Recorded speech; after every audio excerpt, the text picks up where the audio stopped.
All right, good morning. We'll call this Friday, June 6th, 2025 joint school board and Anchorage Assembly meeting to order. It is 10:07 here in the ASD boardroom. We've called ourselves to order. We'll conduct a roll call at this point. Ms. Sullivan, could you call the roll for the ASD school board? President Jacobs, Present. Member Bellamy, Present. Member Holloman, Present. Member Donnelly, Here. Member Higgins, Member Lessons, Here. Member Wilson. Chair, we have a quorum. Thank you, Ms. Sullivan. Vice Chair Brawley. Thank you. Ms. Akers, will you call the roll for members? Member Baldwin Day, Present. Vice Chair Brawley. Here? It's my understanding that Chair Constant is excused. Yes, that's correct. Member Gerker. Here. Member Johnson. Here. Member Martinez. Present. Member McCormick. Here. Member Myers. Member Perez Verdia. Member Rivera. Present. Member Silvers.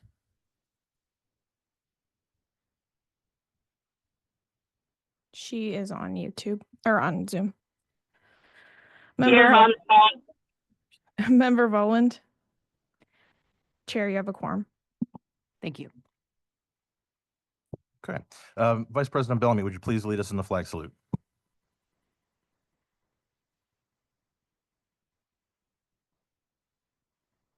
To the republic for which it stands, one nation, under God, indivisible, with liberty and justice for all.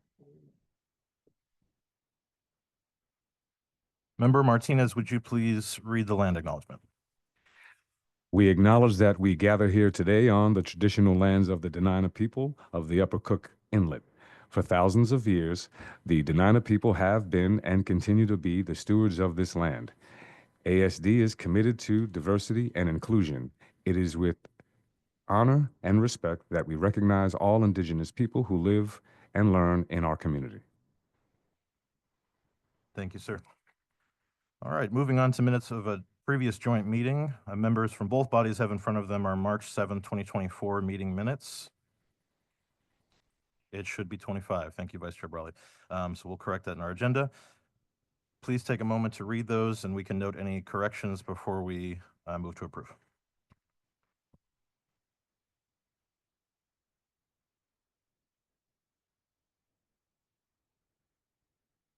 And I will move to approve the March 7th, 2025 minutes. Is there any discussion? Hearing and seeing none, I'm asking for unanimous consent to approve the March 7th, 2025 meeting minutes. Hearing no opposition, those meeting minutes are approved. We're now at the approval of the agenda. We have an agenda in front of us. Is there a motion to approve the agenda as drafted? Move to approve. Second. Made by Member Baldwin Day, seconded by Member Lessons. Is there any discussion or amendments before we ask for unanimous consent and approval? Okay, asking for unanimous consent to approve the agenda as drafted. Hearing no opposition, we have an agenda. Thank you, everyone. All right, first up is a public comment. We have one member of the public who has signed up today, Mr. William Baxter. I think we have an empty seat to my left. If you'd like to come up to the microphone and join our table, and you will have 3 minutes once you're seated and ready to speak.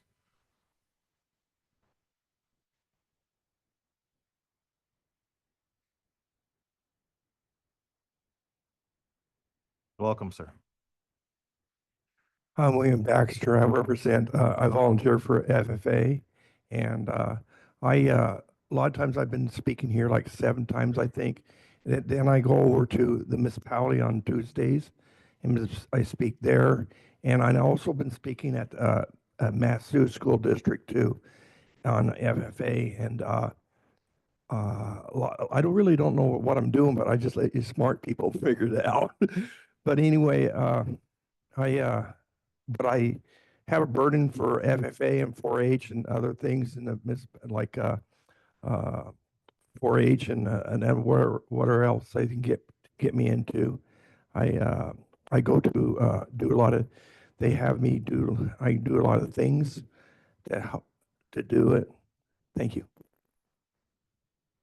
Thank you for your testimony. Thank you. All right, before we begin our discussion items and business today, I just want to note housekeeping items for members that your microphones can act as you entering the queue because we should have you labeled on those. So please feel free to sign up for the queue to speak or ask questions that way. With that said, we've completed item D, public comments. We'll move on to E, financial planning, budget ASD. Dr. Bryan, I believe you'll take lead on this. Thank you, President Jacob. So I'll go ahead and hand it off to our Chief Financial Officer, Andy Ratliff. So I will say before he gets started that this topic is going to get pretty technical, pretty in the weeds, but I don't want the people in this room to forget that we had a very close call on Monday. And there was a very high probability that right now today we would have been scrambling to find about $15 million. So we're going to get through some technical stuff. I'm going to need a lot of your help to really understand this topic because we need to make a citywide effort to make sure that everybody understands what exactly is happening. Mr. Ratliff. All right, thank you. So the first part of this,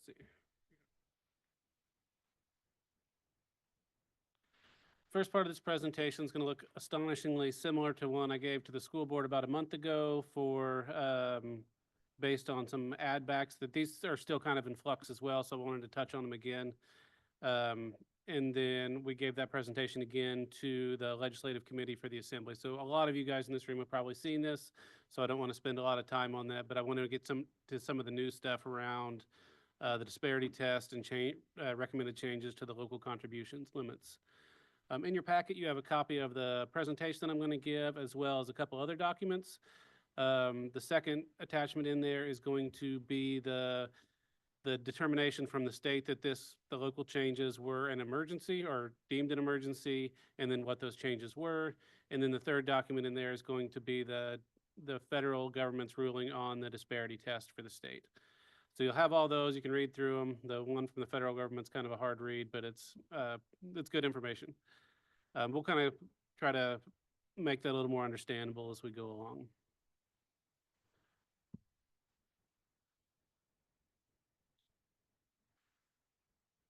So the board presented a budget revision that included about a $560 BSA equivalent increase above what the state had in statute.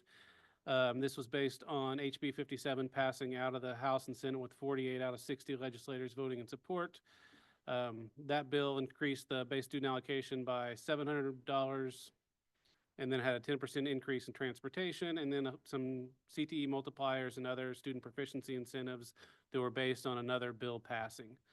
That's SB 113, which would be the digital tax, or the tax on digital vendors, I guess. So I'm not sure the status of that, but I thought it had been transmitted to the governor. So we do anticipate getting some more money based on this. The governor vetoed this bill originally, and then it was voted to override. So this still has the governor will still have another veto opportunity on the operating budget to trim out education funding out of there if he so chooses. But that's not due back until the 19th of June.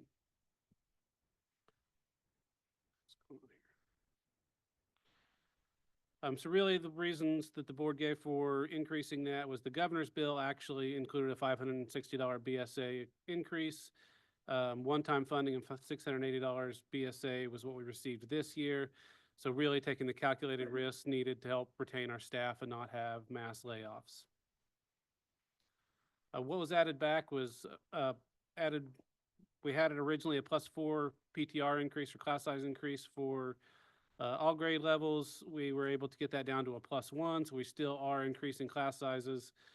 Reverse some of the cuts to holdbacks, gifted, adding your charter funding, as well as some other items in here that the board chose to add back. About $30 million in direct instruction to our classrooms, or about 214 FTE were added back through this amendment. So this is really what kind of prevented us from having to do these mass layoffs. Additionally, we restored librarians, nurses, some teaching experts in teaching and learning for interventions, as well as some principals, library assistants, and counselors, another 59 FTE just instructional support, for a total of about a little under $40 million. We still do have a significant number of reductions in place even after adding those back, including the 70 FTE for the PTR adjustment of +1, or 57 FTE, sorry, and then a loss of enrollment adjustment. So as our enrollment went down, we were able to reduce the number of staff needed to keep the same class sizes. A few other things we were able to, that we kept, program-based teachers, holdback teachers are kind of an addition. We're still reduced principals, some librarians, nurses, and clerical due to the schools that we closed in Anaca Valley and Lake Hood.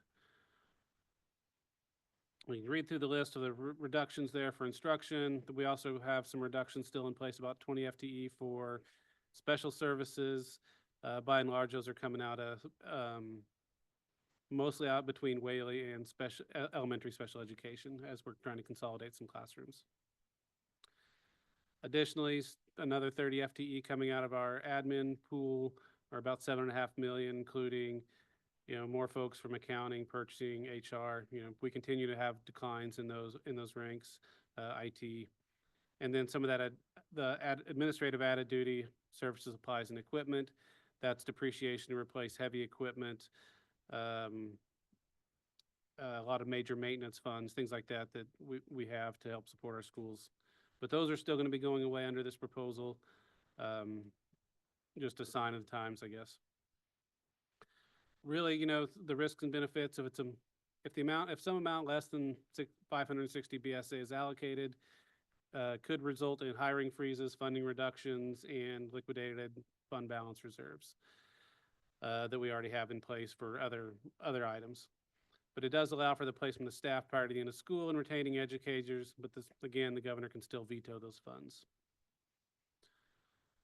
As far as the outlook goes for FY27 with this in place, we still have a significant deficit as we are using about $50 million in fund balance to be able to shore up this budget. So kind of the quick calculation on this is we take our expected revenue for FY27 or for 26, back out the one-time funding, and then apply an inflationary factor to what we're planning on spending. So after we back out the one-time funding, we're at about $585 million of ongoing revenue and about $653 million of ongoing expenditures. Then we add a lot of delayed purchases for IT equipment, such as Chromebooks and some of that fleet equipment too, and curriculum instruction, things like that we need we can't delay forever, essentially. So that gets to about a $75 million deficit that we're looking at for FY27. So this conversation doesn't get fixed with HB 57, even passing the way it is. So there's a lot of things we don't know still. There's unsettled labor contracts, enrollment variances, tariffs, medical costs, utility rate changes, things that are still kind of in play for FY27 that aren't really built into this projection as much.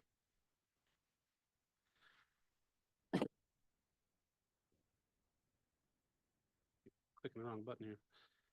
Okay, so this is where we get into more of the new stuff that wasn't on the last presentation. So for those of you who saw the earlier version of this, here's where we can start paying attention again, I guess. So also included in the operating budget for the state was a 35% reduction of state bond debt reimbursement for any voter approved bond that was approved prior to January of 2015. So we still have quite a few outstanding bonds that we're paying down from that time period as we do 20-year bonds. So this equates to about $4.5 million of funding that the state is not going to give us for next year. That's going to have to be picked up by the Anchorage taxpayers.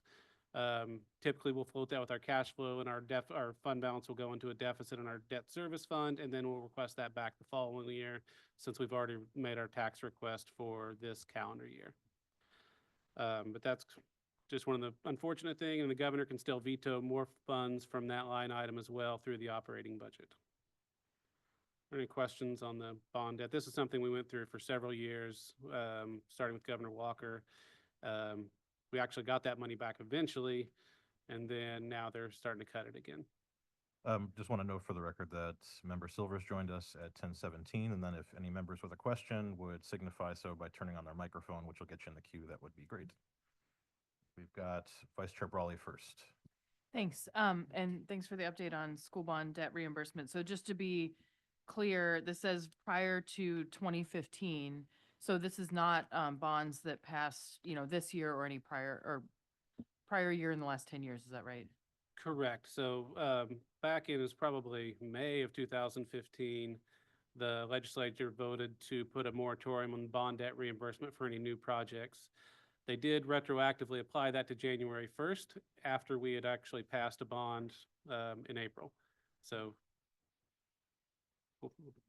still don't forgive them for that. But yeah, so it's anything past January 1st of 2015 never had bond debt reimbursement to begin with, so they had nothing to cut. Thank you. And then just a quick follow-up about how much bond debt is there from that time period? Because I know it drops off every year as we pay off bonds, but what is the kind of order of magnitude for what's left in this category? That is a good question that I don't know the answer to off the top of my head. But we can certainly get that to you. Yeah, follow-up is fine. Thanks. Thank you. Member Johnson. Yeah, I think Vice Chair Brawley kind of hinted at the question. But I'm looking at the last line here. You said the governor can still veto more funds. If he chooses to do so, do we have a sense of sort of what the ceiling is on the potential impact to Anchorage taxpayers? I want to say it was like, Jim, you don't know, do you? It's like 18 million maybe. Would that be like 18 in total or 18 above the 4.5? That's already getting In passed on? total, I think it was less than 20 in total. Okay. But I don't have that in front of me either. But it was because it's, those bonds are getting older and phasing out, so we have less of them to pay off now. But we can get back with you on that too, to make sure you guys have accurate numbers on that. But they could potentially veto all of it. Okay. Thank you. The kind of good news, I guess, would be that bond debt reimbursement for new propositions after July 1, 2025 will have a 40 to 50% reimbursement. The legislature did try to put through another moratorium that would extend this a few more years, but that never passed through. So right now that goes back into effect. Again, those funds, if they do approve them, will be subject to appropriation, and they can always put another moratorium back on when they come back into session in January. So certainly not out of the weeds, but at this point in time, after July 1, 2025, new propositions would be eligible for some reimbursement. Quick question from Member Brawley. Yeah, so I'm just doing the timing math. Obviously, even if they say they're going to reimburse and there's no money to do that, that's a challenge. And then just a side note, if folks are wondering, why are my property taxes going up for the last 10 years? This is part of that, that we are paying full cost for bond. Anyway, my question is, so thinking about we approve all bond funding by the end of January, essentially for the April 2026 ballot. So I guess my question is, I know it's speculative right now, is ASD considering, how is ASD factoring this into kind of what level of bond package that you would put forward? I know it's early, but if we're assuming that the legislature is going to put that moratorium back in place when they have the chance, that obviously impacts how much we would be paying. So I'm just curious if there's some early thinking on that. I have to. I can answer that. We have a meeting next week to start discussing that and start running the numbers and how we might be looking at that. We've been trying to stick at under 65 million. Those bonds seem to have passed over the last many years. And when you go over it, we have struggled. So we're going to go back and start working that next week. It'll be this fall that we'll go to the board for the first time with the new CIP and the bond request. I'll jump in from the board perspective just to add clarity that I don't think I've seen consensus from the legislature that there's the support to extend the school bond debt moratorium, which is reasonable, frankly, because public education buildings are crumbling across our state. The moratorium must end, and we must find money to begin investing in schools from a capital perspective. And so if there is an interest from the legislature in extending that moratorium, I think we need pretty strong direction because frankly, that investment's needed. And so appreciate the question. I think some of it's still to be determined. And then I see member Lessons in the queue. Thank you. I wanted to ask the administration to maybe just loosely elaborate on the scale of the backlog of maintenance. We have a great chart. It looks like this. And What's the scale of our backlog at this point, roughly? Can answer that. If you go back to 2012, we had about $170 million in debt. I'm sorry, we had $170 million in deferred maintenance, and we had about $750 million in total bond debt. Now we're well under 500 million in total bond debt since then. But with the moratorium kicking in 15, our deferred maintenance is now well over 1.4 billion. And just as a quick follow-up on that, that's everything from a major renovation at, say, Bartlett High School to fixing front doors that have been described as so stripped that you can't hang, you can't hang them anymore. Correct. It's every major component of a building, from windows and doors to heaters and boilers and roofs and everything else that have life cycles attached to them. At some point, the number is so large that even if you had the money, there aren't enough people in Alaska and enough resources to actually do all of that maintenance. So, I don't know how you could tie it to an exact dollar amount because we haven't gone out for bids for that many projects. But that's really tied to what it costs the day we put it in to replace the exact equivalent of that item. And of course, there's hundreds or thousands of those components within a high school that add up to the total dollar amount. Thank you, Member Lessons and Mr. Anderson. I see Member Higgins in the queue. Yeah, I'll just mention that when we look at the deferred maintenance, of course, it varies as the type of maintenance and it varies by school. But when I went through Bartlett, which was recommended as the highest priority, I was shocked with the level of problems with roofs, with ventilation, with the heating system. Everything about it is so severe. It's really shocking. The top floor, you got your buckets, you've got your cool. It's not hot during summer. It's not warm. You go downstairs and you got temperature differences between one room and another, which is dramatic temperature difference. So the severity of the deferred maintenance for some schools is extreme, and even some of our newer schools I saw had to deal with buckets to do some roof repairs. And I know that they can't do more than so many, one roof a year or two roofs a year, and it takes 2 years. So when you divide that up with 90-something schools, you realize if our roofs don't last 50 years, we're in trouble. And that doesn't allow for the time already that most of these roofs are so old. So we're so far behind from my perspective and looking at it that it's really a scary situation that we can't ignore and just let it keep growing. We've got to do something about it. Member Johnson. Yeah, could you guys share that list of deferred maintenance items?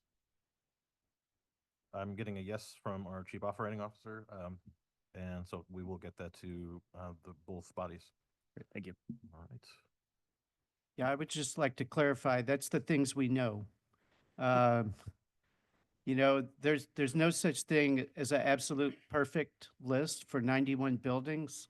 We've cut maintenance by 25% in the past decade plus. We're thousands of job orders behind. We cut it again for our next school year. So please understand that what you will be looking at is a really, really long list, but there certainly are things that just broke this morning that wouldn't be on that list. And it wouldn't be inclusive of every job order that hasn't been looked at by maintenance yet to determine what might be wrong or what might be required to fix it. So it's all in context. It's a really long list. Thanks.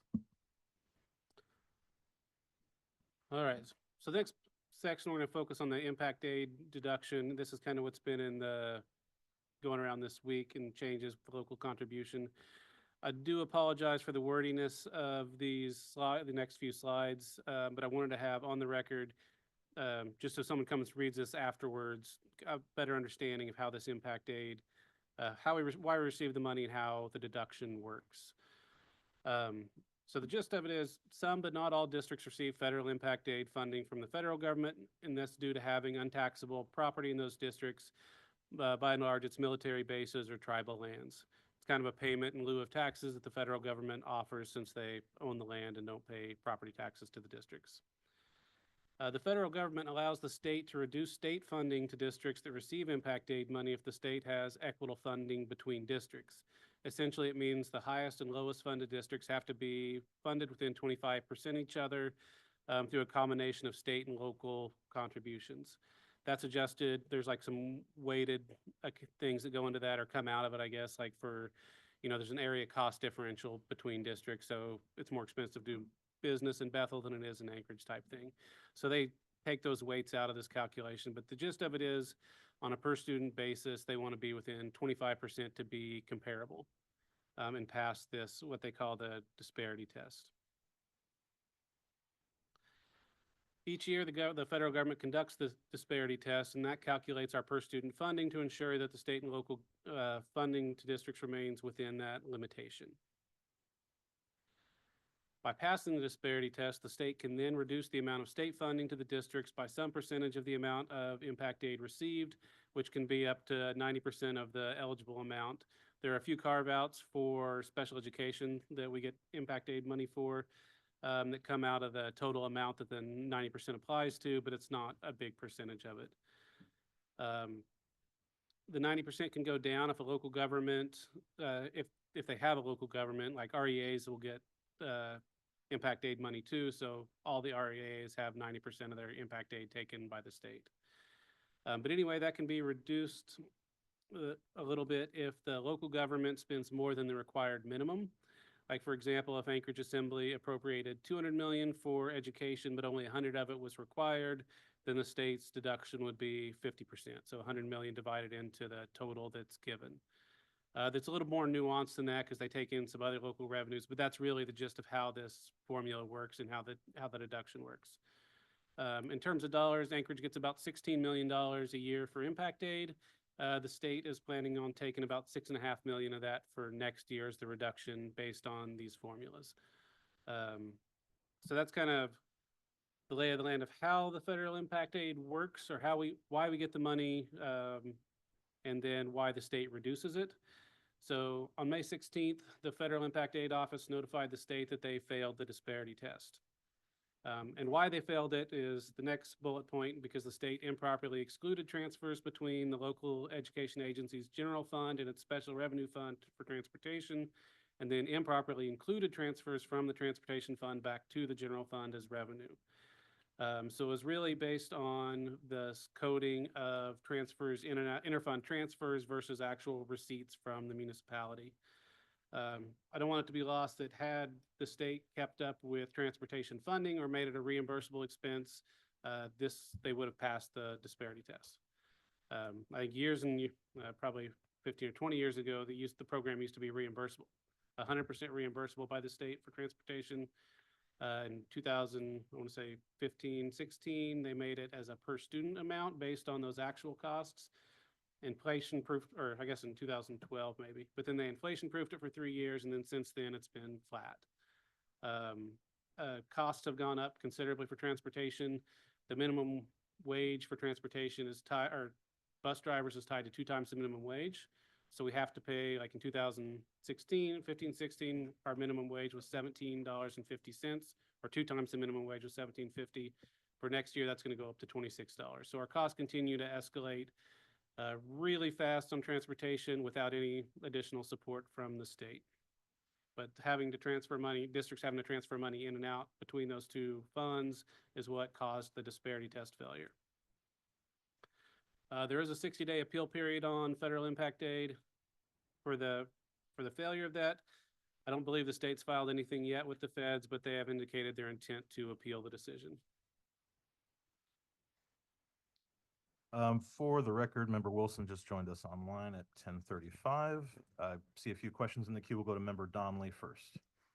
Andy, do we have at the actual federal calculation that they came up with the conclusion of disparity, exceeding the disparity? Because it's always been a puzzle to me that we have a system where there's some school districts where per student they're getting 5 times as much as we are in Anchorage, and the criteria is 25%. So that's like 20 times as much over the 25% disparity target. And yet they don't, that seems to pass muster while this transmuting of transportation dollars didn't. Right, and that's taken a, and you're exactly right on that, but within the disparity test calculations, they have these weighted amounts. So one of the weights that they calculate into is that district cost factor, which is one of the big reasons that school districts get considerably more, like in some of those rural areas, than we do on an actual dollars per student. But once they remove those weights for the cost of living, the school size adjustment, those things, that's really what factors into some districts having 5 times the revenue we do, or per student anyway. So they remove those weights as part of the calculation, I guess. But within the, and I think you'd probably have to go look at the version, the PDF that's online attached to the agenda. Within there, there is a link to the spreadsheet that the feds use to calculate that out if you're interested in it. And then the narrative on the PDF also kind of walks through how some of that's done. Thank you, Member Donnelly. We'll go to Member Baldwin Day. Thank you. Would you repeat those numbers that you mentioned for the FIA deduction for this year? Right, so we receive about 16 million in total from federal impact aid, and the reduction is going to be about 6.5 million. Maybe. Thank you. We'll go to Member Johnson. Yeah, thank you. So you mentioned the district cost factor formula, which, as I understand, it's been quite some time since the state has revised that, and maybe it doesn't reflect reality. I'm seeing some nods.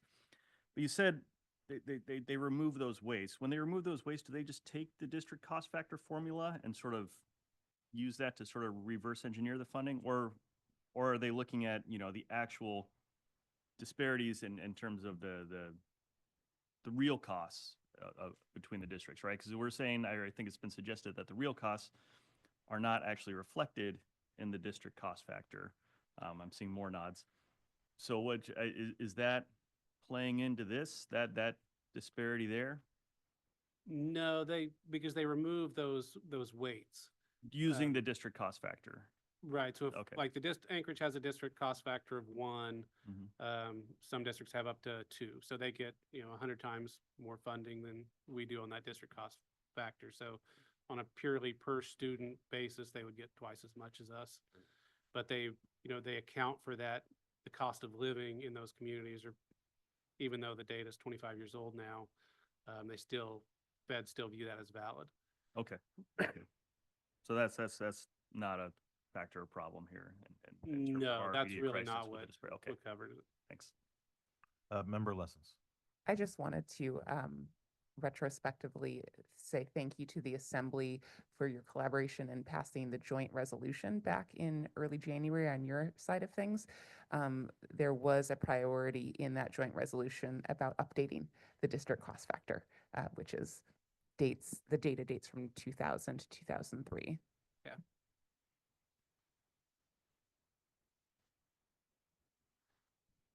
This one's going to be hard to read, so hopefully you can see it on your PDF, but this is a potential scenario where the state had failed the disparity test and then prorates that loss, because it's about an $81 million problem for the state to fail this test, because they deduct $81 million or so from districts that receive it. That's what the deduction comes in. They deduct it from state funding. So if they do that and have to give that money back to all the districts, but don't have that 81 million within the operating budget, then they're going to apply that, most likely prorate that amount to all the districts. So on this one, you'll see for all the districts, adding back the federal impact aid funds that were deducted, you can see Anchorage is on there about 6.6 million. That's how much they deduct from us. And this is all the districts again. And then if they were to take that 81 million that they would have to give back to districts and say, now this formula is short funded, and prorate that out based on it's essentially our adjusted average daily membership, then that prorated funding reduction would be there. So you see the addition of 81 million and then subtraction of 81 million, and then how it affects each district. So for Anchorage, they'd give us the 6.6 million back for what they've deducted.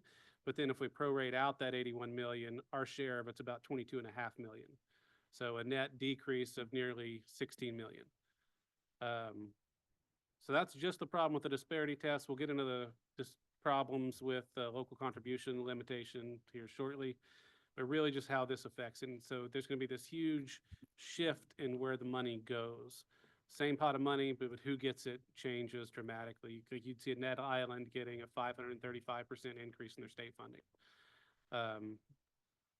Further putting this formula more out of balance.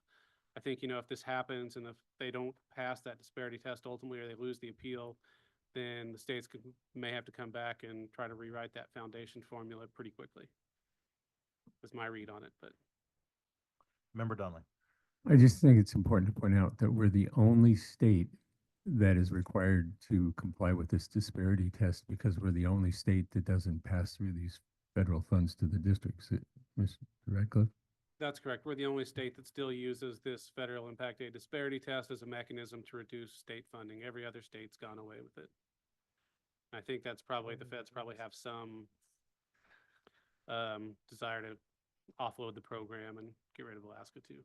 So, Member Martinez. Thank you. Just a question about shifting populations of student sizes across these various jurisdictions and the impact to the dollars in those different places. Is that a factor at all when we're talking about the cost that goes to these different jurisdictions that seem exceptionally high and disproportionately out of whack versus our needs? that happens some, like especially when you get in the really small communities, because within the foundation formula, there's a school size adjustment. So if you have 10 kids in a school, you get, multiples more money for having those 10 kids for each kid than you would for a student with like 400, a school with 400 kids. So there's kind of this economies of scale that they try to pay for. It's the inverse, essentially. The smaller amount of population student-wise you have, let's say from economic displacement from a rural community, as they shrink in student size, the cost for running the buildings and everything else still stays the same. So the dollars now go higher proportionate to the amount of students, even if they're lower amounts. So they get more money, essentially. They wouldn't get more money, but they would get The same amount of money shifted. No, not quite. It's not. So it's kind of a sliding scale. So they would get a little bit less for having less students. You don't ever get more for having less students, but that impact is sheltered through getting a little bit more for each student, the fewer students you have in each school. Thank you. Member Baldwin Day. I just want to clarify what I think I heard Member Donnelly say, which was we're the only state that still uses this test, this formula, because we are the only state that does not drop federal funding directly into communities. Did I hear that correctly? Yeah, I think they probably all changed their formulas around too when they're to make that fit. If they were operating under kind of these same conditions before, but all the states have unique funding formulas, so I can't say for sure what they did to address the issue when they got rid of it. Member Holloman. I was just going to add that we're in a state where constitutionally the state is responsible for education funding, but a big chunk of the state doesn't contribute locally in a way that Anchorage, Fairbanks, Juneau, and other localities do, and you're required to. But in addition, this sort of comes on top of all that. It's frustrating to see the state do what they're doing. So that's the disparity test, and then kind of the implications of failing the disparity test. Next, I want to get into the changing in the local contribution limits that was proposed to the state board on Tuesday and Wednesday. And the state attempted to use that failure of the impact aid disparity test to try and change the local contribution regulations through an emergency action. The state had been discussing this for probably a couple of years now, wanting to change the regulations surrounding that. Assured districts we'd have plenty of time and implement around in FY27. Monday morning, I went and looked at the State Board of Education's just to see when the meeting was. never looked at an agenda before for the state board. It's generally not finance stuff. I just happened to get on there Monday morning and look at the agenda, and it had the emergency order for, or the emergency regulation changes for local contributions that could have significant impacts for all districts across the state. So didn't have an advance notice that that agenda item was out there. I don't know when it was actually posted to their website, but that first I saw of it was Monday morning. None of my colleagues across the state had seen it either. And the intent of it was to go into effect on Wednesday after they voted on it for this fiscal year. So these changes would have gone into effect. So we found out about it Monday morning. By Monday around, I think 12 or 1, the state had published a new version that said they would go out for their normal 30-day comment period. And then by 4:30, I believe the superintendent's got an email saying, no, it's back to an emergency. So in your packet, you do have the state's rationale for it being an emergency, if you want to read through it. But ultimately, the state board voted to go through the normal process with the 30-day period as well. But if I could just add, somebody thought, because we just spent 40 minutes talking about a highly technical topic, somebody thought it was a good idea to push this through without people at this table knowing this situation, without people in every single one of our communities about this situation. So I just want to put that out there on the record. Well, and I guess just to add clarity, which I think is appropriate and fair for transparency purposes, at the very least, our Department of Education and Early Development Commissioner was one of those people. So I think it's okay to name that public process as inadequate as it was. Thank you. Right, so this would get up, I mean, and these limits would have had some really far-reaching implications for us. It would have limited the additional contribution that the city is able to give us for transportation and pre-K funding. That's about a $15 million impact for next year. And then there's a whole host of unknown limitations that's based on vague language changes that was in their proposed regulations. Mr. Ratliff, we have a question from Vice Chair Brawley. Thanks. Yeah, I was trying to remember kind of the list of things that this would include because my understanding is it's outside of instruction time generally. So pre-K, because it's not K-12. I know that's about $2 million in our alcohol tax funding. So these aren't even all property taxes, it's other things. But my question is on school resource officers, because I know that is something that periodically becomes a fight, but I know that is another contribution. I'm wondering about how much that is, and is this within the known issue, or is it in this kind of unknown limitations area?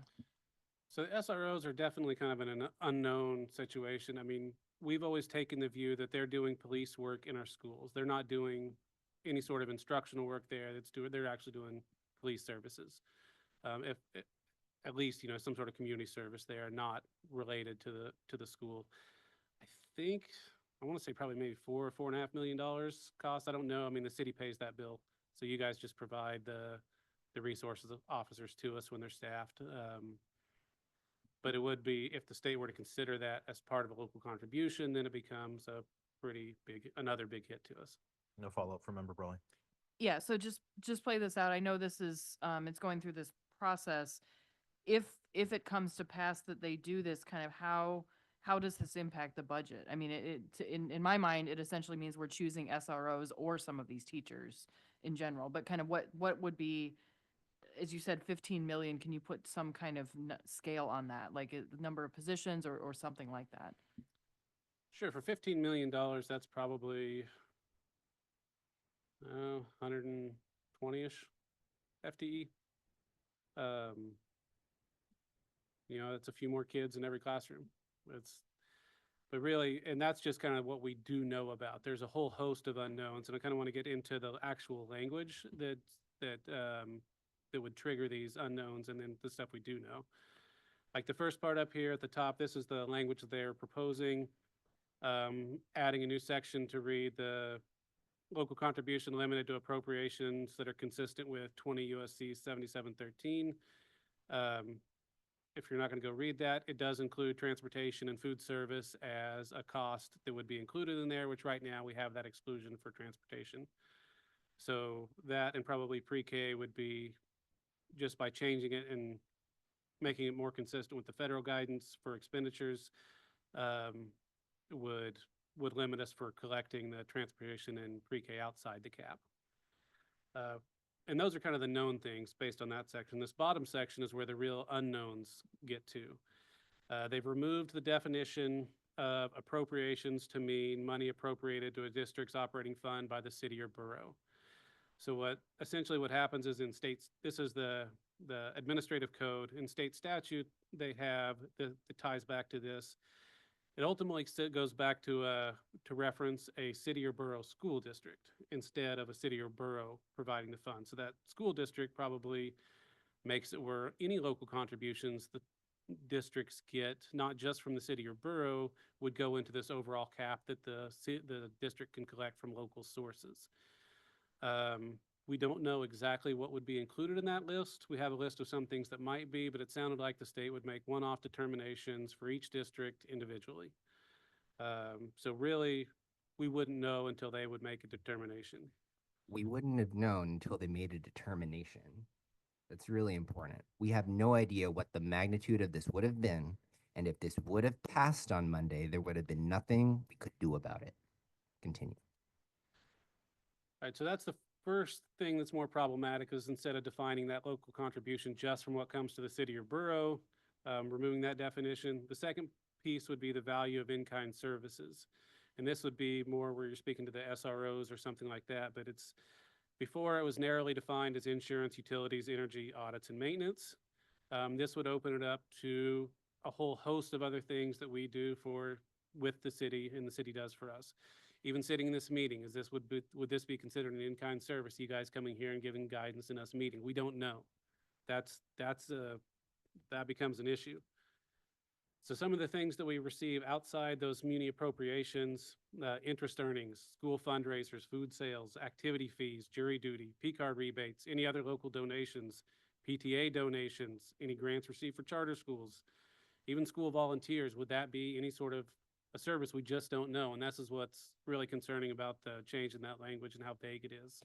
And somebody thought it was a good idea to push this through without the public knowing what's going on. Quick question from Member Holman. And I was going to make the point, I've always advocated that perhaps the city could provide pool time to us for swim classes, just because I think as a community, we all have an interest in our kids learning how to swim. We had to cancel that about 10 years ago because it was the most expensive elective that we had.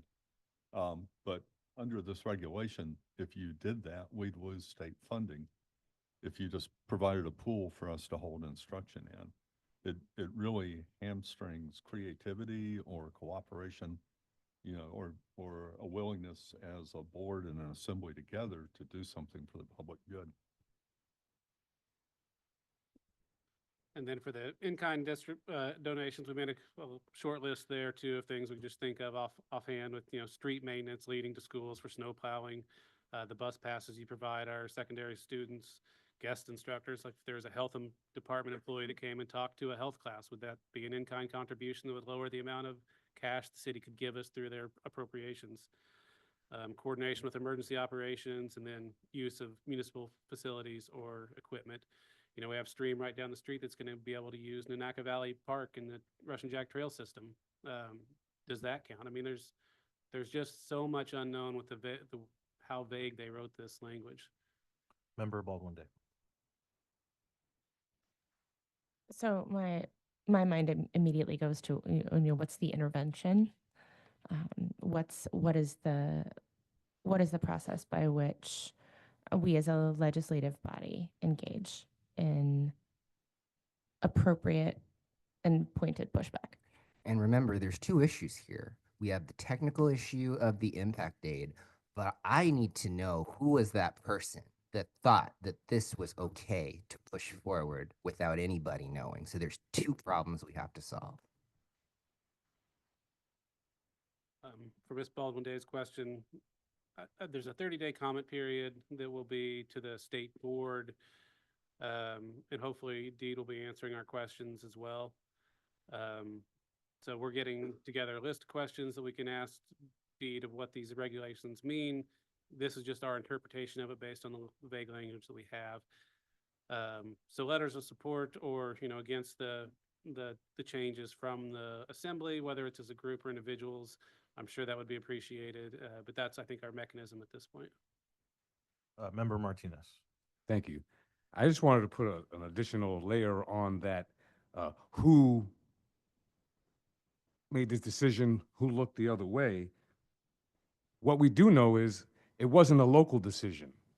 What we do know is that in this place where we think all politics is local and better decisions are made at a hyper-local level, where the children are, where the district is, where the communities are, that some anonymous, to this point, faceless from my vantage point, bureaucratic entity, person, far away from our community making decisions. That's what I hear here. And I hear theft through formula. And it's disconcerting at bare minimum, and that's very diplomatic. I fully, wholeheartedly support the stance of this school district to get to the bottom of these fundamental questions. Because I really appreciate the point that if you didn't catch it beforehand, we'd be just ringing the too late bell at this date. Thank you, Dr. Bryant. Thank you, Member Martinez. Member Lessons. Thank you. Just to ask for clarification, do we know whether that 30-day comment period officially opened yesterday as a result of the state board's decision? I mean, when is our 30-day window open and closed? Do we know that yet? I don't know that it's opened yet, but we're gonna look into that and we'll get back to you to make sure you guys are on the same page too. Thank you. And then this is just a proposition. Would there be interest in our bodies creating a joint letter signed by any and all individuals within that 30-day period? Great. I'd be happy to work collaboratively, perhaps as we've done in previous joint resolutions with 2 or 3 members from each body, if that's an appropriate way to move forward.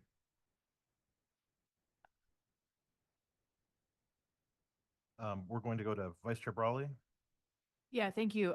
Just for timing purposes, I think, we generally, as we take an action as a body through resolution, so unfortunately we can't do the thing where we just pass the letter around and everybody sign it. But we do have an opportunity, especially given the timeliness of this.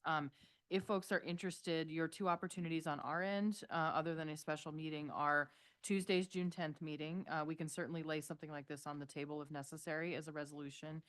The other opportunity would be our June 24th regular meeting, which is still within that window and gives some more time for drafting.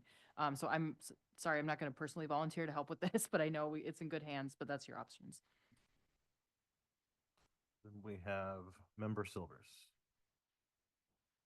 I'm just going to be a little bit less diplomatic. And I'm going to say that this is deliberate because public schools are under fire by people who want them to fail. So it's not that anybody thought this was a good idea. This was deliberate, and we need to name that. I'll just, speaking for myself, I'm happy to coordinate with, our treasurer, Member Lessons, Vice President Bellamy, and then the Assembly leadership team to potentially draft something and take it from there. But I agreed, sending a joint message together has value. Member Baldwin Day. I am very happy to help draft. Member Donnelly. Thank you. Andy, my understanding is the specific problem that the Federal Department of Education identified was that some districts had taken transportation funding and transmuted those into general fund funding when they had leftover transportation money. And it seems like that was the only problem they identified as creating the disparity. So to fix that, you could narrowly craft a regulation that just prohibited districts from taking leftover transportation funding and moving to their general funds. And that would seem to solve the federal concern without creating all this other problem.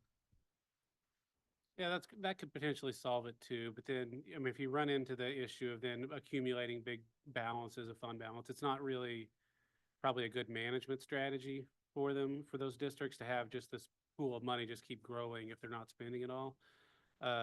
But going back to a reimbursable system where the state would pay for the cost of transportation 100% like they used to, just the actual cost, that would have solved it as well.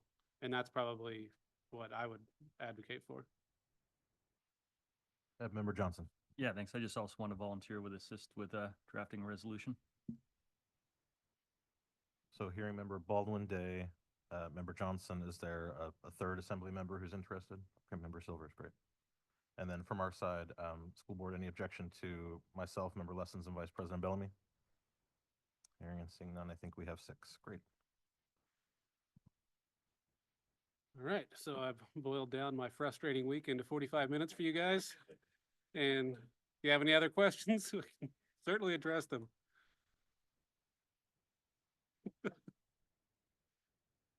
Anything else on this item then before we move on? I think is what I'm hearing. We're done with financial planning after this. Is this correct? Okay.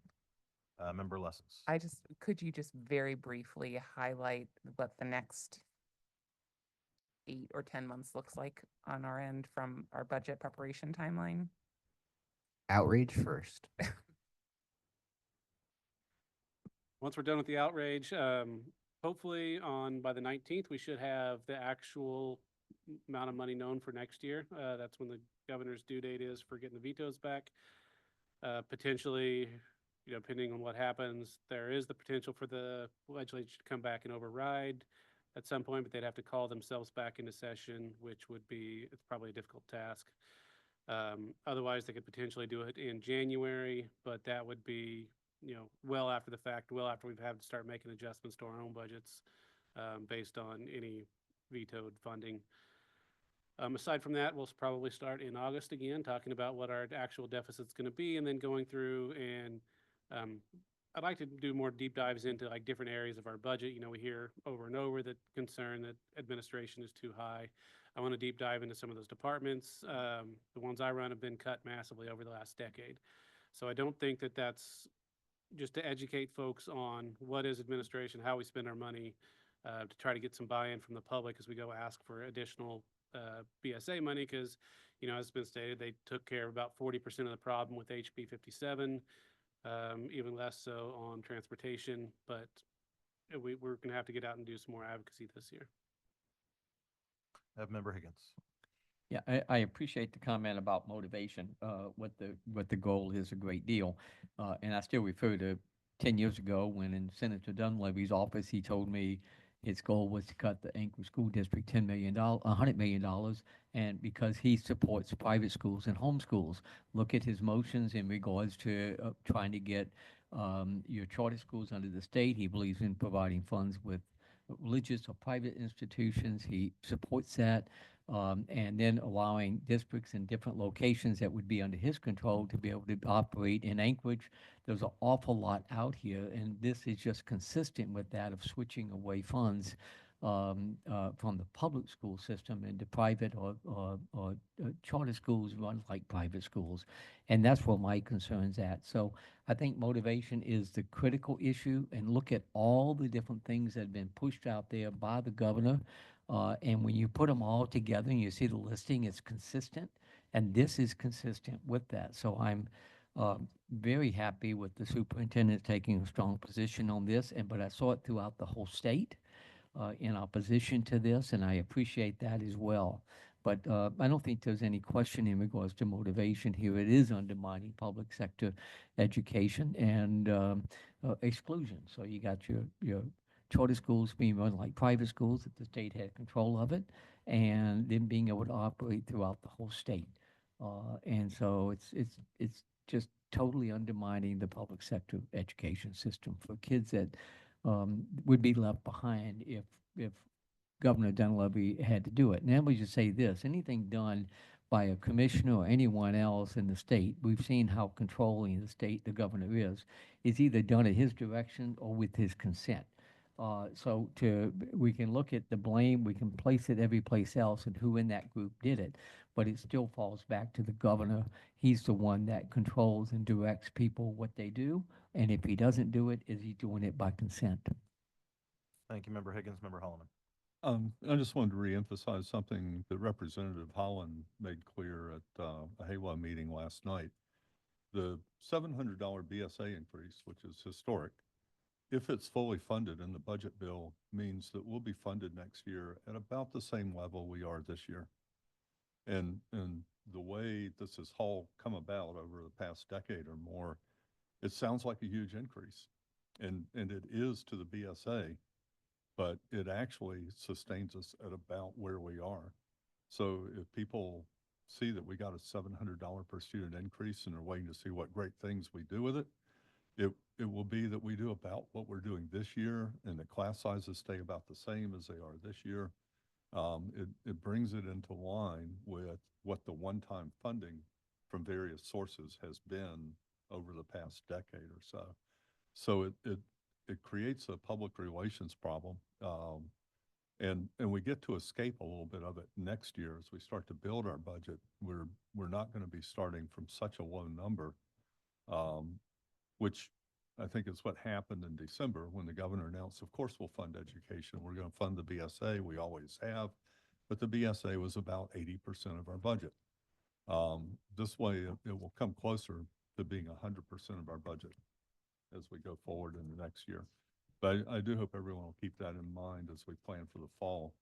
We're maintaining with this historic increase, which doesn't make verbal sense to anybody. Thank you, Member Holloman. We'll go to Member Donnelly. The fact that this disparity problem was caused by some districts having more transportation funding than they needed, when this district puts millions and millions of more dollars into transportation than the current formula of the state provides us, really seems to indicate that formula is broken. And it hasn't been updated in over a decade. And as an additional priority as a community, we ought to be demanding that there be a new analysis, a new study of what the appropriate formula should be in statute. Thank you, Member Donnelly. We'll go to Member Baldwin Day. I think I was thinking along the same lines as Member Donnelly there. There needs to be a long-term, a long view fix to the analysis that's done for the disparity test. That's very, very clear. And I'm not sure, where the confluence is of the legislative work that would need to be done on our end and versus yours to move on that issue and to make that happen. But that seems very, very salient for next session. Member Lessons. Two things. One, I wanted to point out that again, in that joint resolution that both bodies passed, we did talk about transportation funding. And I don't remember the figure offhand, but it was in the hundreds of dollars that we needed to bring it up to par for, I'd want to say the 21st century, but we're well underway.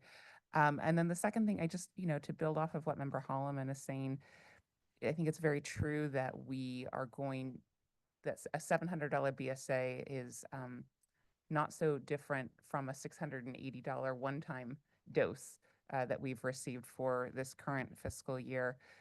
The big difference, I just wanted to keep at the forefront of everyone's mind, is that we have spent our fund balance down to this 5% level. We could have it up to a max of about 10%. 8% is our board policy, board minimum, but we've gone for broke, right? There is nothing left in the reserves if there's an emergency, and that also means that we cannot tap that sort of Hail Mary cushion to help balance our budget next year, right? It's done. So this $75 million deficit that is real, that is big. And I think we talked about briefly in a finance committee meeting, you could close every single school, elementary school in the district to save money and still have a deficit left over.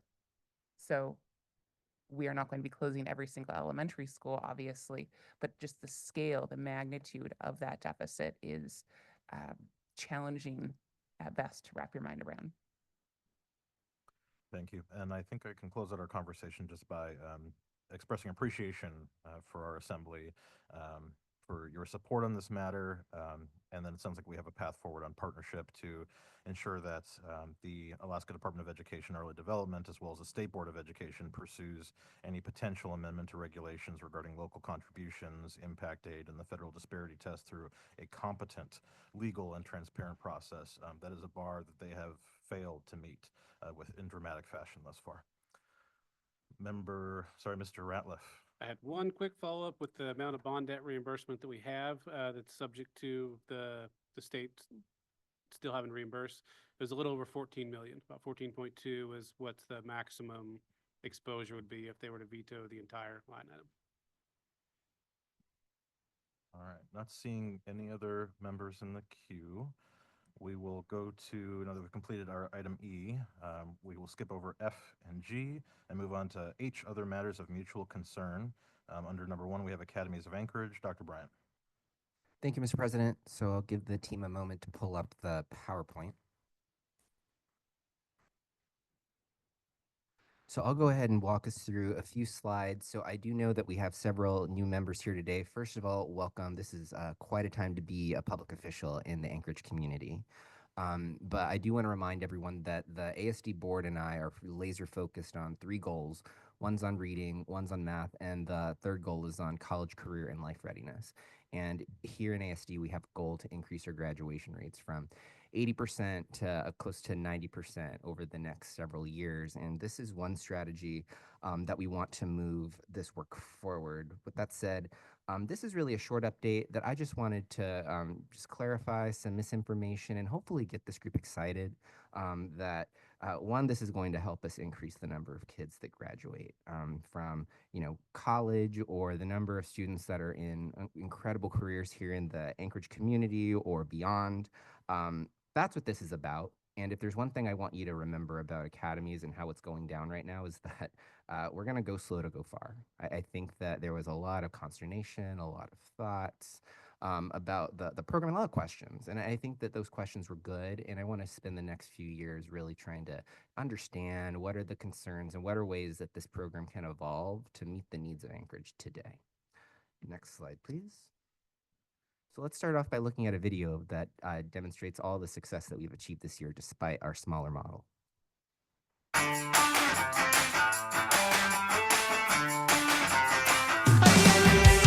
It's been over a year since we started this journey together to launch the Academies of Anchorage. We've convened. We've listened.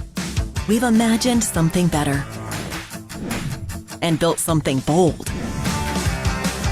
It's been a year of big questions, but even bigger possibilities. This year, students across the Anchorage School District engaged in nearly 1 million career-connected learning touchpoints through networking, mentoring and hiring events, industry showcases, and more. As part of Freshman Academy, each 9th grader had the opportunity to tour a university campus and attend a career expo, to meet face-to-face with more than 100 Alaska businesses and employers.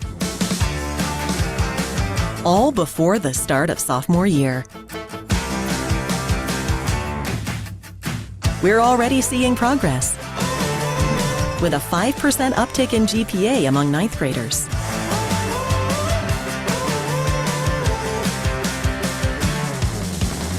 Next year, things really begin. Each comprehensive high school in the district will launch at least 2 career pathways, from hospitality to biomedical science, engineering to education. We're excited to bring these programs that are proven to increase engagement and graduation rates to every student in the district. Our students are discovering their passions and seeing what's possible for their futures. Right here in Alaska, the Academies of Anchorage. It's been a year of momentum, and we're just getting started. We're preparing students for college, careers, and life. Investing in our students today helps build the Alaska of tomorrow.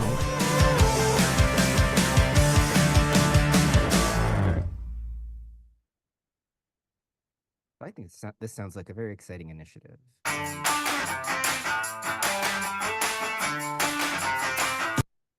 Encore, encore.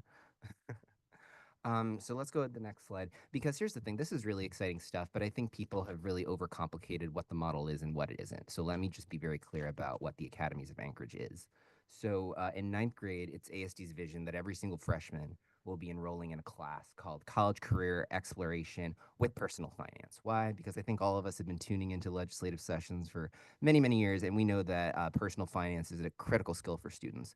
In ASD, every single ninth grader is going to understand personal finance, and we're going to make sure that they understand what are the great colleges out there all across the country, what are the options here at UAA, what's dual credit, what's an internship, what are ways that I can engage in the workforce. I think it's important to remember that we serve primarily students of poverty here in ASD. So we need to give them opportunities, whether it's to go directly into college or whether it's to make sure that they have the technical skills they need to get a high demand, high wage job here in Anchorage right now today. But when you look at this model, it's very simple. No one's being asked to take anything that they don't want to take. Aside from learning fundamentals of personal finance and some other common sense that I think every ninth grader in the district needs to know.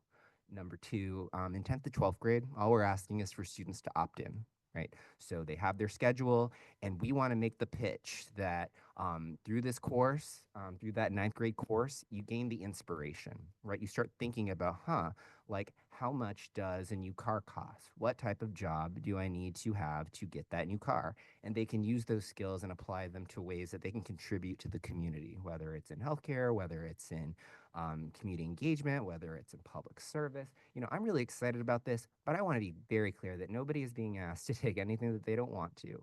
What we're trying to do is offer students as many choices as possible, because my vision is that every single student in ASD is going to graduate ready for colleges, universities, apprenticeships, enlistment into the military if that's their dream, and beyond. This is not a college versus career paradigm. I want to let the new members of the assembly know that I actually, before becoming superintendent, spent nearly a decade being a national expert on the topic of college career readiness. I'm very excited about this. I would not be putting my name behind it if I didn't truly believe that this is going to set more students up to be successful in colleges, careers, or whatever they want to do. That's what the Academies is about. It's about taking those little steps, because again, we have so many students who are in poverty and don't necessarily have access to the information that they need to be successful in college and beyond. So I'm really passionate about this. And again, we really pride ourselves on the diversity of course offerings that we have in ASD. We have advanced placement classes. We have incredible programs like the biomedical science program. We have so many opportunities that students may not even know where they're going to take that credential or that experience or that inspiration. And that's okay. That's called life readiness. You have options, and you're going to pursue the option that's best for you. So here's my North Star on this initiative. The data for ASD, again, this is not some national statistic. This is about ASD students who complete just two CT classes in the same area. They graduate at 98%. So let me remind everyone that the graduation rates for all students in ASD is around 81%. If you really dig beneath the surface of that statistic, if you're a student of color in ASD, if you're a student who's from a low-income background, those graduation rates are in the 70s. Depending on what specific subpopulation we're looking at, those graduation rates could be in the 50s. So the fact that 98% of ASD students that completed a CTE class graduate on time in 4 years, that's incredible. And I looked at the statistic on that 98%, and half of those students are students who are low income. So it's incredible. Do you know that the national rate for students who are low income graduating from college is in the single digits when you look at community colleges, and sometimes it's in the low double digits when you look at four-year universities? And again, I happen to know this because I spent nearly a decade becoming a national expert in this topic throughout the earlier part of my career. So I'm really excited to bring this to light. So the model is simple. People are opting in to courses that are available at their school, but here's where the business community gets involved. So next slide, please. We're going so slow to go so far, because we briefed everybody that there is no money in ASD. In fact, there are some people trying to pull some maneuvers to rob us of even more money. And despite every single headwind that's been faced by us, we've added 23 new pathways in ASD despite that. right? We're able to do that in a way that is essentially cost neutral. And there may have been grants that were involved to make some of this programming move forward. But I think that when our low income students start graduating at rates of 90% and above, that investment is going to be worth it. So even today, even despite the deficit, even despite all the political maneuvers, we're going to have 59 pathways in CTE in the Anchorage School District next year. And I'm really proud of that because that was despite a lot of noise and a lot of misinformation that I am laser focused on correcting over the next 12 to 24 months because the stakes are too high when we're looking at the graduation rates of students. And I know for a fact that if you're an ASD student that completes these CTE classes, that you're going to graduate at 90%. Why would we not be investing in opportunities that really help our students succeed? Why am I not hearing from legislators and our commissioner and others about ways to invest in CTE programs so we can continue to do programs like this? I'm so excited that we were able to just pull this off despite the $110 million deficit that we've been facing all year, and we're going to keep on going. You can believe that. Next slide, please. So here are the fine details that frequently get misunderstood. So these are the ASD CTE pathways that we plan to offer for the 25-26 school year.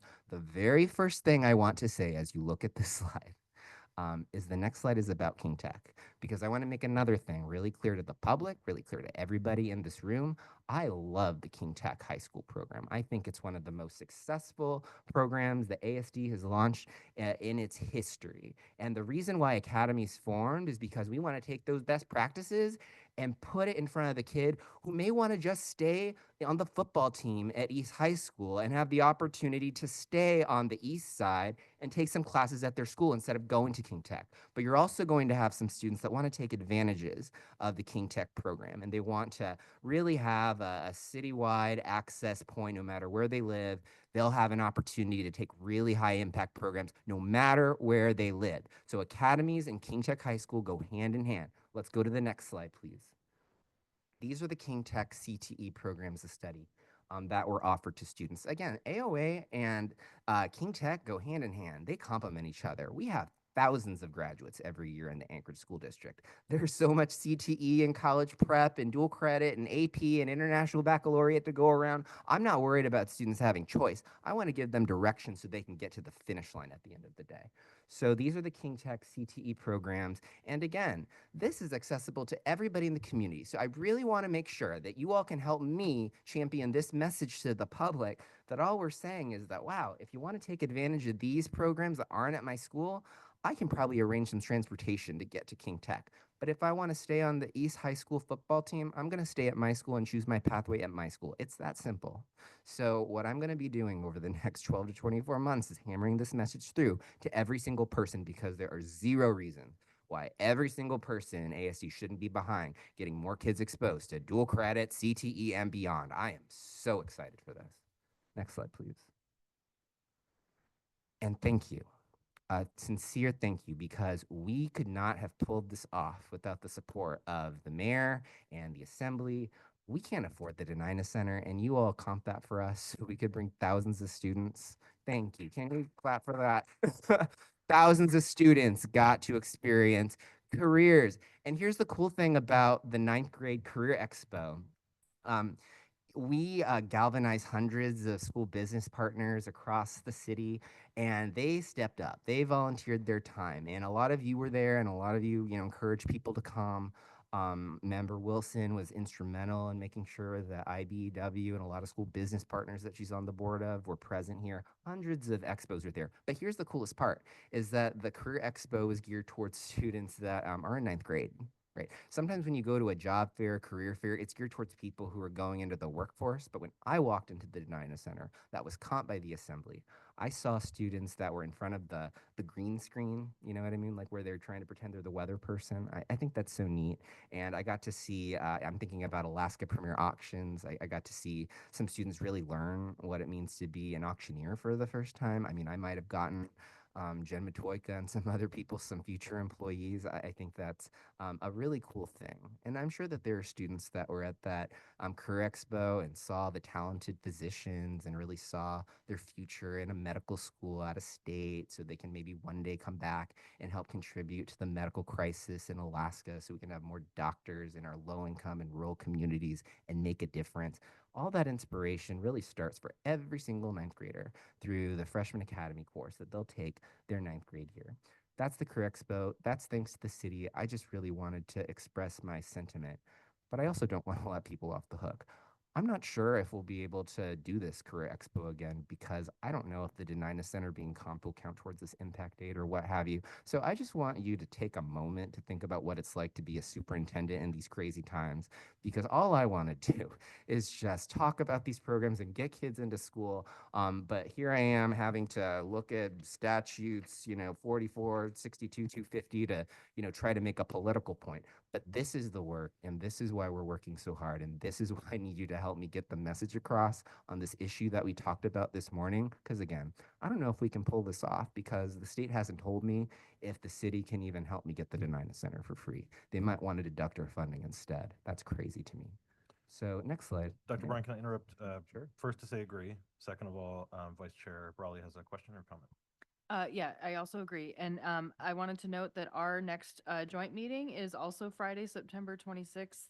And so what a great thing that we could make potentially a school day where we have our meeting in the morning and then we all head over to the Denine Center. So I'm putting a note on my calendar right now. Thanks. That's really cool. This has been the longest week for me, and that really warms my heart.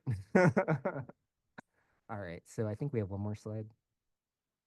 Oh, that's the last slide. What questions can I answer? I think I saw Member Higgins, and then we'll go to Member Silvers. Yeah, but I was gonna mention to the superintendent, don't mention donations here a little bit with with everything going on with the state. I'll just mention this. I like the numbers. I'm always big on numbers. So statistics out here, graduations and the like, is something I always like to hear. The biggest challenge from my standpoint in supporting this is really trying to expand it to 7 or 8 classes, because there's so many optional programs, and then having enough teachers to do it. When you lose a teacher, you lose what they teach. You need to have other supports out there. And when you go from 6 to 7 classes, or 6 to 8, that's a third more students, number of students taking classes. And we're losing teachers, and we're not getting them refilled, and we're running into that type of nightmare. So I support moving forward with this. I just want to be out there. We're being hurt by the state with funding when we can't fill these teacher jobs, when they're losing them and they're not being replaced, trying to retain them. I know we got a committee that's looked at the retention issue, because that impacts us quite a bit when you have high turnover in the first 5 years. But we really just laying that out. Ideally, I wish we could support the 7 and 8 schedule, but you got to have more teachers, and we just can't seem to. We're going to have a nightmare with that, with our salaries behind and no defined benefit, which the state continues to oppose. The only state in the country without defined benefit option for teachers. Another detriment that's coming directly from the state with opposition that way, and that would make a difference right there for low cost. Go to Member Baldwin Day. Yeah, thank you. I would just love to get this PowerPoint if possible. Yeah, I'd love to be able to dig into, especially the slide of what's going to be offered at which schools. That'd be really fascinating to take a closer look. Thank you. Thank you. We'll go to Member Silvers. Yeah, I have a question. You said that some of the career pathways have been paid for by grants. And my question is, would those grants also be under threat by these new proposed regulations? It's possible, but here's the way that I think about it, Member Silvers. We can't tell our students that I'm sorry, the state is trying to take $18 million from us. This is just the wrong time to pursue our goals and guardrails. I need to make sure that our eye is focused on improving student outcomes no matter what. And yet there are some funds that are being funded by federal impact aid. We did receive a grant from the federal government. And you need to understand that 24 hours a day, am constantly under fear that some sort of grant's going to be pulled, or some sort of maneuver is going to be pulled, or some sort of rug's going to be pulled from under me. So I wish that I could tell you exactly what I'll do when there's a crisis, but what I want to communicate to you right now is I know the crises are coming, and I'm the guy you want to have in a crisis. Member Vice President Bellamy. Yes, thank you. Dr. Bryant, thank you for doing the overview for the academies. We really need to be crystal clear in our messaging, what it is and what it's not. There still are parents and community members who see the academies as, I don't know, some kind of tracking system. It is not that. It is a system to create opportunities. It is not, every kid won't want to, it won't fit every single kid, but when we look at the statistics, you've got like, only 30% of our kids really go on to college. What happens to the other 60%? We want them to be life and career ready too, life, college, and career ready as well. And so we are, if we believe, I think we do, every kid, every day, no matter what it takes, we've got to create these opportunities for all kids. And I think, my own personal story really started with a program called DECA. I would never have even thought about going to college. I never would have, because I never would have thought I had any kind of skill, except I learned how to do something. And I found I was good at it. And it paid for me to go to college. It helped me to be where I am today. So anyway, I am 100% behind the academies. I just think we need to make sure that we are clear, and we are, that, it's not graduation or the academies. It's not college or, or an apprenticeship. It can be both or all of the above. And then parents get to choose the path, the ultimate path for their kids. But we've got to look out for all kids. Thank you. Thank you, Vice President Bellamy. Flagging two things. First, the slideshow for the AOA presentation is attached to our agenda today on board docs. And then following up on Vice Chair Brawley's comment, sounds like that we have a potential collaborative time that can occur after our next joint meeting in the fall, a field trip of sorts to Staple On. We can potentially take up a good chunk of your day if you'd like. So we'll examine how we can do that and get an invite out.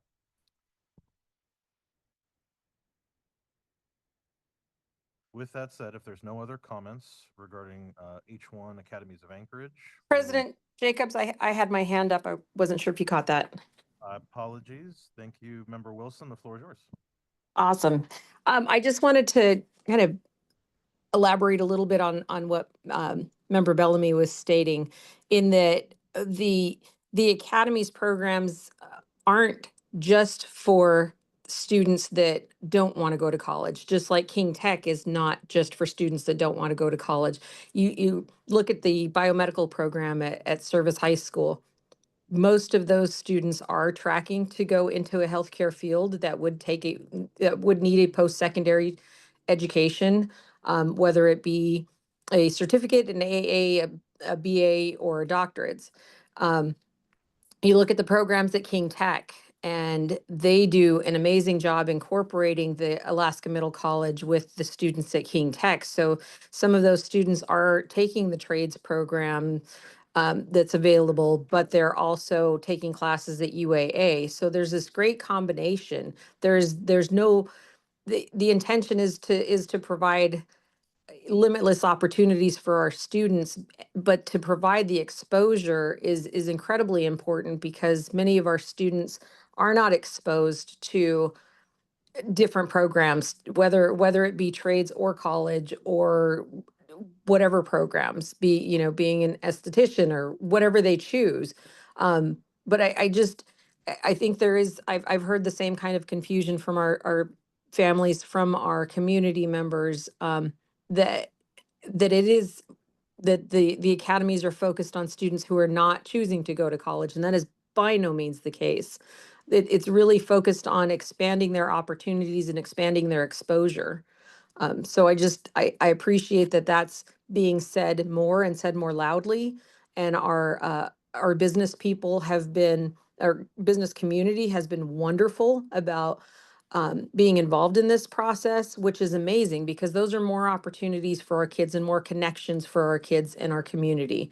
So I do believe that the academies is just trying to bring a louder a larger platform to some of the programs that the school district has had for many years, and the community didn't realize that that is a program that exists. And many of our students maybe didn't know some of the programs that exist. So it's incredibly important that all of our kids know what opportunities are out there, and the engagement with our business community continue to grow. I did want to ask a quick question to Dr. Bryant, maybe a comment more than a question, because there is going to be a change in leadership at King Tech.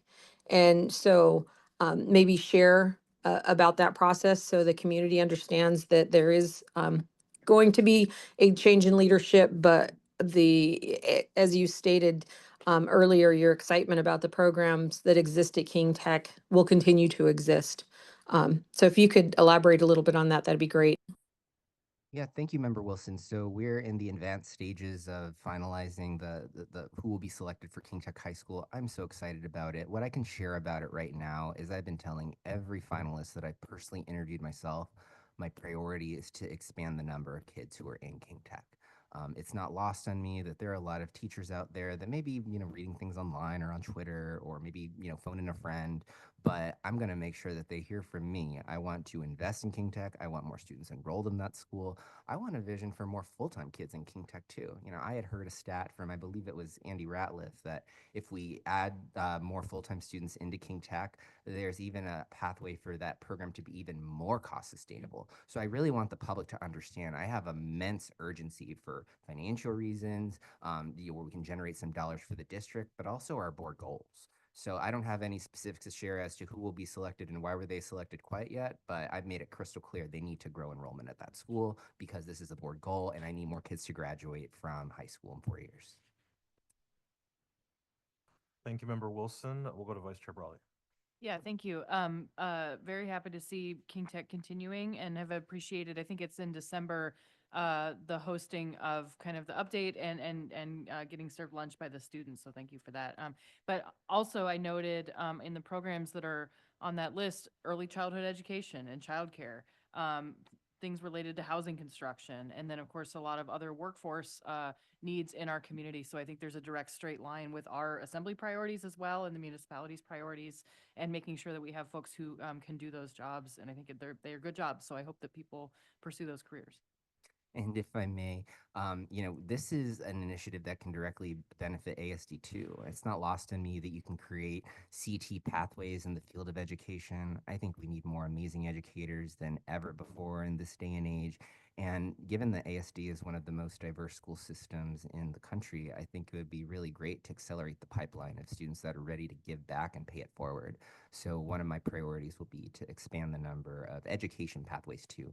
We need to grow our own people, whether they're the people building houses, whether they're the people in the hospitals, whether they're the teachers in your child's classroom. I really think that this could help our state a lot. Thank you. We'll go to Member Lesses. I wanted to say a couple of things that I've appreciated recently. One is that the administration has shared that it's going to really be working to engage with families more deeply in part of this going slow to go farther path, and that we can also anticipate a revised master plan. There's been a lot of changes since June of just last year. And so that's something that sounds like is also in the pipeline. And I would just like to share, and I mentioned this the other day at our board meeting, one of the wonderful things that I had heard for some time is that King Tech has a summer program for students who are entering 9th grade. My own kiddo is there right now in the 2-week session, and there's a new 2-week session coming next week, and it's a strength. So it's a great deep dive into some of the hands-on opportunities, and they get to earn a half credit, which is also fabulous. So it's something that I hope can expand outward. That said, I did want to just share, I've had questions certainly about the academies for at different times. And I think that it has never been about tracking, but about the question to which, I guess one question is, how do the academies at the end of the day improve student graduation rates by helping students not fail courses if they can't read on grade level and if they can't do math on grade level. Because to me, that's one of the biggest reasons that kids don't graduate. And I don't see that being fixed. I see engagement, likely increasing, but I don't see the academies yet fixing a core problem of kids who are behind on grade level in those core skills. Member lessons, if I may. I think that's a great question. To be direct, the academies are not designed to help every child learn to read in high school. That's not what they're designed for, but we can design our high schools to facilitate that change. And there's another misconception that I want to be clear about, because I was attempting to gather community feedback on changing the high school schedule. The reason why I wanted to change the high school schedule was so that I can give students more classes in their schedule, so that if you're behind in, let's say, English 1, you can take a remedial English course that's maybe focused on more of the fundamentals that you might have missed in middle school. The same thing is directly applicable to math. This is a strategy that I saw personally when I was a high school teacher in a 6-12 school teaching math. And there are various ways that you can structure with the 7-period day, because right now, I think what the public needs to understand is if we want to keep the 6-period day, we can keep the 6-period day. But the problem is that there are a lot of students in other states that are taking 7 and 8 classes. They're able to take more advanced placement classes than our students in Alaska. They're able to take more dual credit. They have more room in their schedule to take internships. And my fundamental belief as an educator that really understands the nuts and bolts of master schedules and all of that thing, I actually think changing the schedule is the bigger lever to helping students to read than the academies themselves. Because really what I'm trying to do is add more opportunities for students to have access to more incredible educators, to get the remedial courses that they need. Because there's the thing, if you only have 6 classes, and you failed, let's say, English from the year before, you only have so many blocks in your schedule to where you can even graduate on time within 4 years. So I've paused that schedule conversation only because we can't afford it. But the minute that we can afford it, I want to talk about it again. I know that there's division on it and there's 2 sides to the issue, but we didn't even have the chance to have that debate because we were so short on money that we needed to make a decision based on money and not based on kids. So I want to come back to that schedule conversation when we figure out this money situation. But a member Silvers. Just a side note before I ask my question. Over 30 years ago, I took early childhood education and carpentry courses from, it was called King Career Center back then. And I actually used those carpentry skills in my previous career as an environmental scientist. So it's just kind of a side note. My question is, what is the graduation rate at King Tech? I will ask my technical experts. I think the problem with King Tech is you have students enrolled in a homeschool and then also in King Tech part-time, full-time. So we may not have that, but I hope it's high. We don't have it. Can I get that back to you, Member Silvers? Thank you. Go to Member McCormick. Thank you. Yeah, I just want to echo the same kind of concerns of that. The academy is great. I did King Career Center as well when I went through ASD. Great program, loved it. Had a lot of friends go through it. But it seems like the city is facing the same problem that it seems like the Anchorage School District is, which we keep trying to do nice and cool and great things, but we're failing the core fundamental of our students can't read. They can't pass standardized math tests. Our proficiency rates have tanked over the last 10 years, 15 years since I graduated. The academy is great, it's cool, but we're still trending down on proficiency rates. I appreciate that comment, Member McCormick, but I want to make sure that the public understands that if we keep on doing the same thing over and over again, we're going to keep on getting the same results. And let me remind you that every year that passes by is not a status quo situation. It was just shared earlier today that, a $700 BSA is essentially a funding cut from what it was the year before. So the reality is that every single year, school districts are operating with less and less and less. And frankly, there is no way that we can protect all of our programs if this funding situation does not turn around. For FY27, ASD is looking at a $70 million deficit. So there's no way to maintain every single program that every single community member loves that we're currently doing because we won't be able to afford them. So the thing about academies is not only is it linked to higher increases in graduation rates, but it's actually one of the most cost-effective interventions that the district can do, because in the original model of the academies, the goal was for every single student to be participating in the program. That meant the cost per student would have, for example, a language immersion program is probably a couple extra $1,000 $1,000 per student, the academies would have been less than $100 per student because the only cost would have been teachers. Really, the only cost to ASD was more teachers so we could have more classes offered so kids could have more opportunities to pass their classes. That's what got lost in the sauce, and that's the part that I'm going to keep on hammering home. We really were on a path to transforming our system. We had to pause because there are some financial headwinds, there were some questions, and unlike certain people, when I sense that there are a lot of questions and misinformation, I pause and I reach out to people and say, hey, let's cool down the temperature. Let's figure out what are your concerns about the schedule. Let's figure out what are your concerns about what program might be eliminated if we invest in academies. But at the end of the day, I need to be very clear that ASD students graduate at 96% when they take 2 of these career and technical education classes. That's data that's local to ASD. Half of those students are low income. That's happening right now. Here's the crazy thing.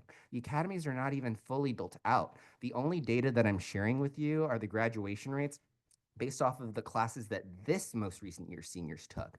Imagine in 5 years when this program is fully built out and we go from having 500 students graduate in CTE to close to 3,000 students graduating from high school in 4 years. That will literally transform our workforce because we'll have more students that have taken the courses, gotten the credential, have entered the workforce, and we'll just have so many opportunities to staff our hospitals, staff our schools, and to make our city a better place. So I'm sorry if I get very passionate about this, but I have to, again, remind everyone that I've been in this field for a decade, and I know that we're on the right track to move things in the right direction if we make smart, cost-effective academic interventions like the academies. We'll go to Member Holloman. I do want to add, when we look at proficiency, there's always a tendency as adults to really try to narrow in and focus on those basics and drill remedial classes, more intensive reading lessons and whatnot. As an educator, I've always said we're really not going to progress that way unless we can get kids into a mortgage and a truck payment that's over their head. And then you can threaten them with, the loss of overtime and make them work like we do when we're in that situation. The truth is, we have to make school more interesting. We have to make kids want to be there. A kid that realizes they can do something they want to do if they can read, they're going to learn to read. But a kid that really doesn't feel it, because while everybody wants to read, not everybody wants to do the work it takes to read. But if they begin to realize that this is what I've got to do the thing I want to do, that's when we really start to see kids take off. So unfortunately, I think when we narrow it, we're doing the adult thing of where you got chores, you try to push everything else aside and just focus on that and grind through it. But they're not adults and they don't have that internal motivation. They don't see the future. It's an abstraction to them. And that's why for a core group of students, you can just do basic classes. They're going to show up, they're going to study, they're going to learn, they're going to go off and do great things. But for the kids that aren't like that, you have to do something that's more time consuming and frustrating and difficult to get them hooked and get them engaged, and then they'll start rolling. I had a bright kid, and as a 4 or 5 year old, I was trying to teach him math, and it really wasn't going very well. We started playing Monopoly. We never talked about math again. He knew. I landed on his property. He knew exactly how much money I owed him. And that's kind of the thing, is like we're giving up the time to play Monopoly in school in order to drill. And drill just is a painful slog when you're trying to push spaghetti up a hill. So the answer, unfortunately, is more electives, more interesting things. I see all the advantages the superintendent talks about from the academies, but I don't want to shorten our periods. I want longer days. I would like the ability for students to be able to choose and say, well, actually, I need a 7th period, but we could still transport them home. We need more time with the students that aren't doing well. And ideally, the students that are doing well could be done and be off doing the other things they do, because most of them are very busy with all kinds of cool stuff. But we're nowhere near the level of funding that would let us do something like that, that I think would be a lot more creative, would let us engage the right way with the students that need it in the way they need it. We're far from that.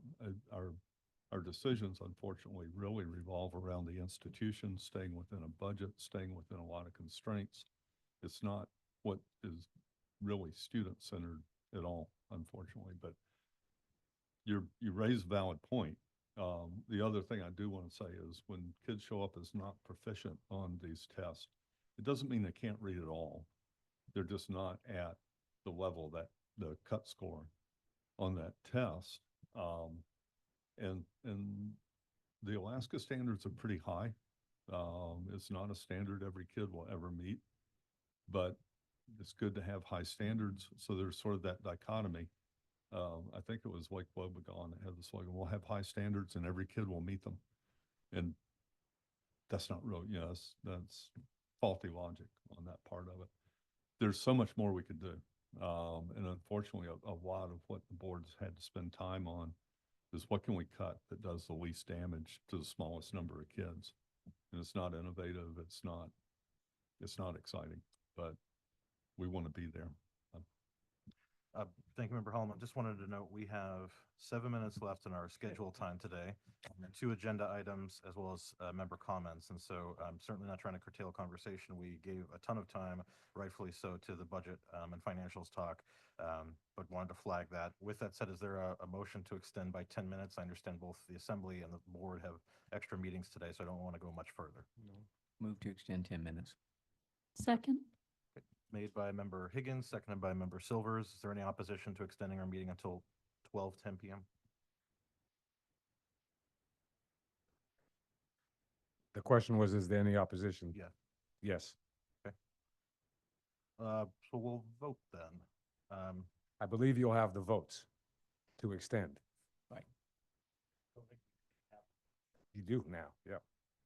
So Ms. Sullivan, can we call a voice vote to extend until 12:10?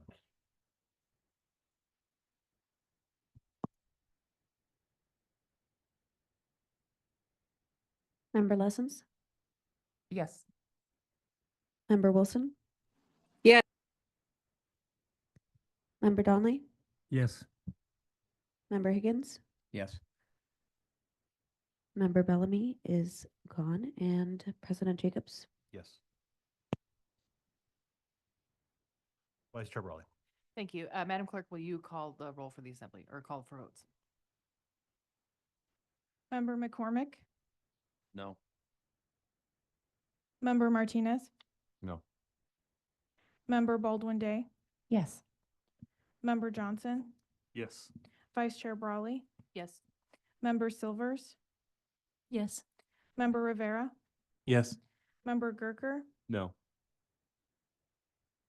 That fails. 5-3.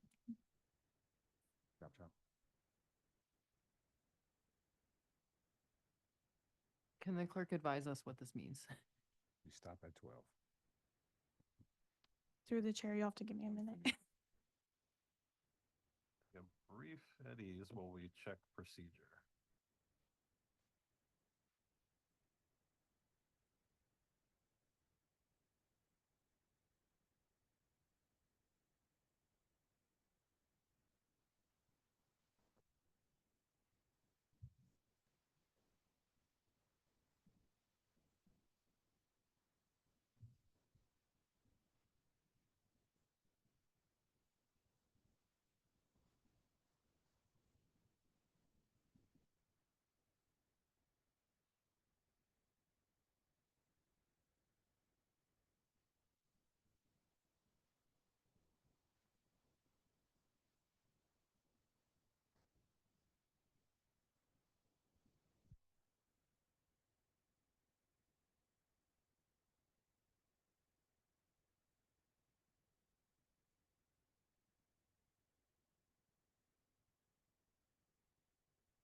Point of information. Mr. About Martinez? 3.5 minutes just ticked off the clock. Agreed. Point well taken, yeah.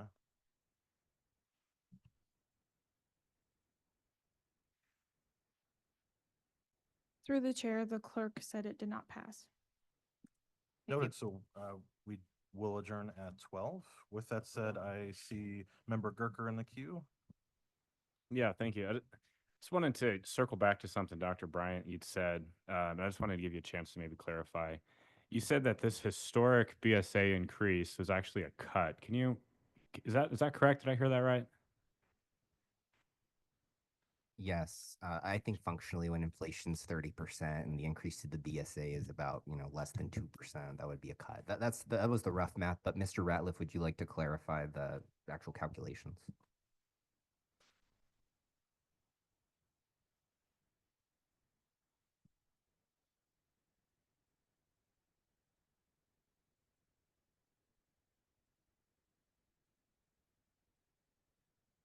Yeah, so effectively going from a $680 BSA equivalent to a $700 BSA equivalent would provide about $1.4 million maybe in new revenue. Our inflation on a $630 million budget is going to be 18 to 20, 25 million. I mean, so that's really where the cut is. If we're not getting enough new revenue to make up for that inflationary cost drivers of our salaries and benefits going up, then it's in other contracts, utilities, then that's really where we have to start making cuts. And that's been happening year after year. And that's why our structural deficit is built up now to, 110, $120 million. Yeah, I guess I would just say that that's kind of an outrageous, situation that we're in. And especially when you're talking to people, we just, this BSA increase is expensive on every single man, woman, and child in this state. And to hear this body say, well, it's not going to actually have that much of a functional difference for us. Don't expect outcomes to improve. Don't expect any of this to improve. That's frankly outrageous and I find truly unacceptable. Thank you. Go to Member Higgins. Thank you, and I'll do it real quick. You made reference to outcomes, and of course, that's important, and we've heard it from the governor. We've had the Picus Odom study out there showing that average classroom sizes in the majority of state and what's considered adequate funding is 1 to 15 K through 3 and 1 to 25 above that, and that's been accepted by court systems. We're over 30 in the lower grades, so we're twice the size, and we've been increasing it in the last 10 years. And the governor's response is, when the academics improve, then we'll give you more money and allow it to end up with growing even larger classroom sizes. When you look at the outcome for teachers and you look at where they start in kindergarten, so many academically they're not prepared for kindergarten, over half of them. And our academic growth between those first 4 years puts us in a whole different category when you do a comparison. So I just want to make that point that inadequate funding does not address the academic issues that are out there. And in regards to the 7th, 8th grade, when that came up 20 years ago or 10 years ago, that was an issue that was reviewed publicly and got to be an issue of 6 to 7 schedule. Member Higgins, but all the academics are positive. Member Higgins, I'm going to have to interrupt you to say that we were adjourned. It's 12 p.m. Thank you, everyone.